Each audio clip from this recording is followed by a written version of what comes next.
The Salim, something Eric just said is really interesting.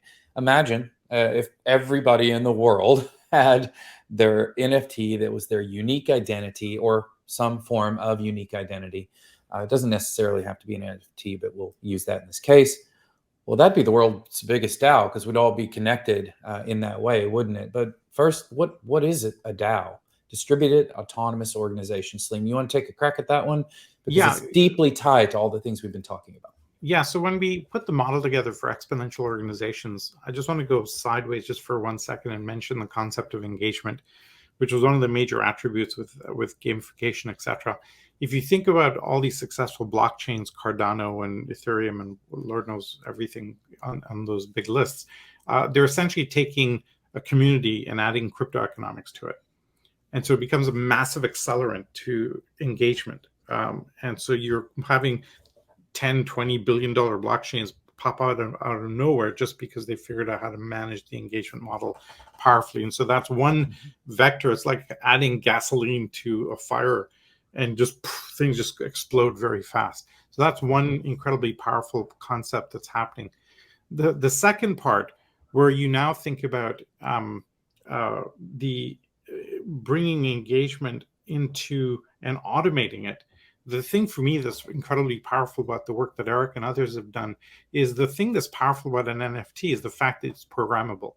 And now you can manage a community at scale. And we've never been able to do that in an automatic way before, right? And now for the first time ever, terrible Web 2 email marketing lists was as close as we got. And now we can kind of manage behavior and tweak knobs that we never had before. And you take the Octalysis framework, for example, applied to NFTs and a gamification network and engagement in a crypto economic model. Essentially, everything in the world will be running on that model over the next 5 to 10 years. And if it's not, it's just going to get left so far behind, it'll be irrelevant. And I think that's the incredibly powerful aspect, is the programmability of it, that now gives us the opportunity to reward behavior, encourage users. All these different behaviors and incentives can be put into play, paid forward models, et cetera, that are incredibly exciting. And I think the pace of innovation is going to explode now in terms of how we see these. I just want to recount this quick experience in this NFT world. I've been watching and tracking these Discord channels and sitting in these Discord channels, and I think we're actually forking humanity. Like there's now a subculture in these Discord NFT projects where the language, values, morals, economics, behavior is completely distinct from the real world. Just for example, you never, ever hear the word US dollar. You only ever hear this was half an ETH, or it was 0.2 of an ETH, or I bought it for 0.08 and then I sold it for 1 ETH. Their complete unit of account is Ethereum. Right? And that's just like really bizarre.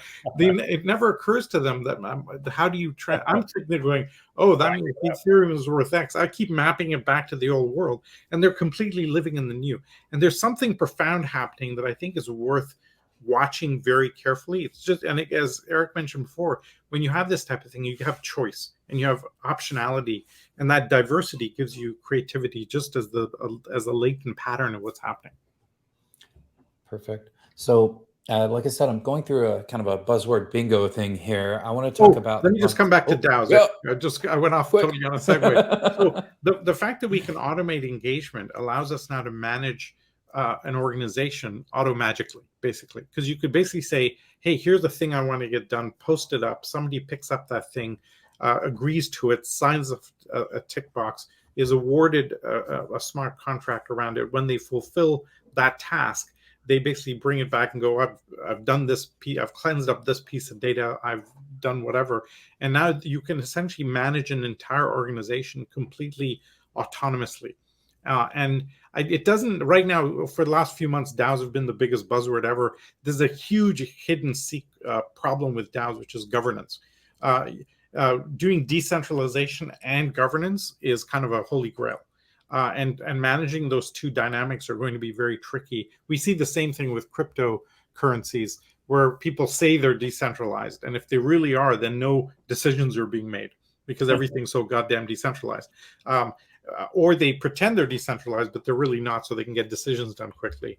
in which case then the cover comes off and you're like, wait a minute, you're five guys in a room trying to control the whole thing. So this is a big challenge that we'll have to navigate.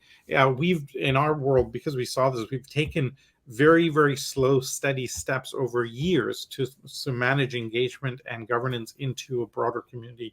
You can't go at it quickly. And I think it's going to take a lot longer to realize the full value of DAOs than people realize.